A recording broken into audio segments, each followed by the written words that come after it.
Good morning and happy Wednesday, Jays. I'm Josie Wilkerson. And I'm Gianna Filardo. Today we'll have a look at weather with Caroline Crawford and a look at sports with Jillian Fleming.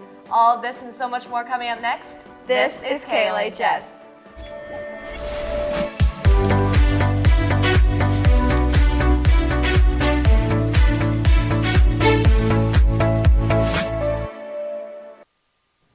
Welcome back, Jays. Let's take a look at what's going on in the world with a Wild World Wednesday from Miss Joni Bell. Joni? Thanks, Josie and Gianna. Happy Wild World Wednesday, Jays. What is crack-a-lackin'? This last week, Hurricane Irma made an impact on several parts of the world, including the Caribbean islands, the Dominican Republic, Turks and Caicos, and Florida. There's a sufficient amount of damage to vegetation that changed the entire color of the Caribbean islands from a semi-vibrant green to a murky brown. It is reported that Florida did not get as much damage as predicted, but charities and support groups are still helping to restore the city's damage and loss nonetheless.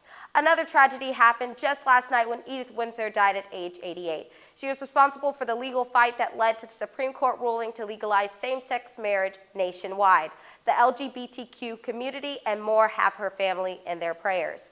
Amongst the angst and national racial tension in North Carolina, a great benchmark has been achieved for the first time ever in North Carolina history. There are 6 female African-American police chiefs. We celebrate the progress North Carolina has attained and hope to see more from now on. Amidst North Carolina praise, there are threats coming from North Korea Supreme Leader Kim Jong-un, who promises that the U.S. will be in a world of hurt for passing the United Nations export and oil ban. North Korea continues to develop their nuclear arsenal while threatening other countries in the process.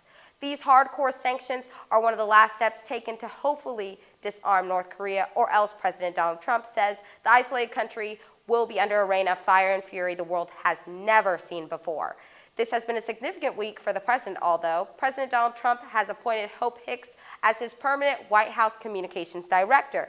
And at the same time, he just welcomed his 9th grandchild, Luke Trump, the first child of Trump's son, Eric, and his wife, Laura Trump. Well, that's all I have for you today, Jays. Now back to the front desk. Gianna? Thanks, Joni. If you love to play card and board games with your friends, then Cabbage is for you. This club will first be meeting tomorrow in room 202. Email Carissa French if you're interested in joining. And if a club devoted to a tasty breakfast treat is more your style, then make sure to buy your Lumberjack Club memberships this week in room 609. Memberships include a Lumberjack Club t-shirt, a spot in your book photo, and pancakes at club's meeting for the rest of the year. The last open meeting is this Friday, the 15th, so make sure to come out there and join for delicious pancakes. Along with great clubs here at LHS, we also have great teachers, and this year we were lucky enough to get many more new faces. Let's go meet Miss Grant.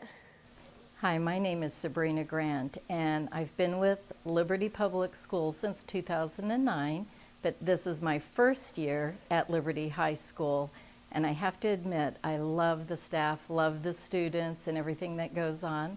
I teach life strategies here in the 400s. These are one of my pets. I have 3 lizards that also help me, and I have a family that now includes 9 grandchildren, so thank you for your time. Welcome, Mrs. Grant, and all the other new teachers. Hope you're enjoying LHS. The LPS Fine Arts Department will be hosting the KC Symphony today at 7 p.m. at the LPAT. Tickets are only $10 and can be purchased from Mr. Owen. Now let's head over to Caroline Crawford to see what the weather's going to look like today. Caroline? Hey Jays, hope you're all enjoying your Wednesday so far. You might have felt a little chilly walking into school this morning, but not to worry, it will warm up back to the 70s.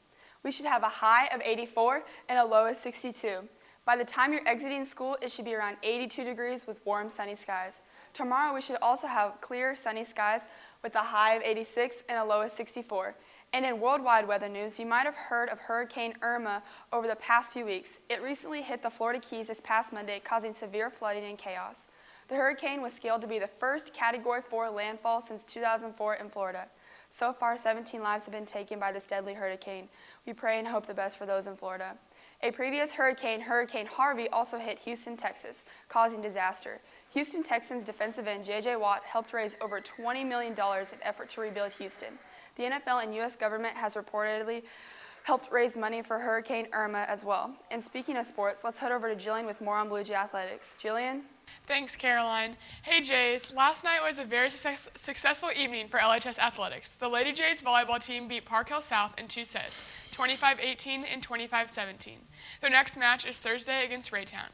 The boys swim and dive team won 11 out of 12 events last night over St. Joe Central.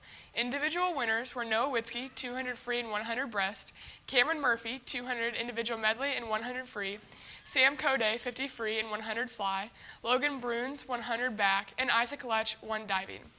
Relay winners were Witzke, Lonsdale, Murphy, and Code in the 200 medley relay, 200 free of Witzke, Murphy, Harvey, and Code, and the 400 free of Lonsdale, Riggs, Skidmore, and Harvey. The Lady Jays softball team won against Truman last night 3-2. Shane Ansell went 3 for 3 last night, and Jocelyn Thiem drove in the tying and winning run late in the 7th. Congrats, girls. The tennis team traveled to Park Hill last night. Varsity won 6-3, JV won 8-1, and C team won 8-4. Tonight, C team soccer plays Ray-Pec at home, and the Jays JV and varsity soccer team plays Park Hill at Park Hill South. Make sure you come out and support. Also, don't forget to go to KMBC 9 News Instagram account and vote for a Liberty vs. Olathe East football game as this Friday's game of the week. That's all I have for LHS Athletics. Now back to the front desk. Thanks, Jillian. Now if everyone could please stand for the pledge. I pledge allegiance to the flag of the United States of America and to the republic for which it stands, one nation, under God, indivisible, from liberty and justice for all. That's all we have for you today. From Jenna Flordo, Joni Bell, Caroline Crawford, Jillian Fleming, and all of our amazing production crew, I'm Josie Wilkerson. Have a great Wednesday, Jays.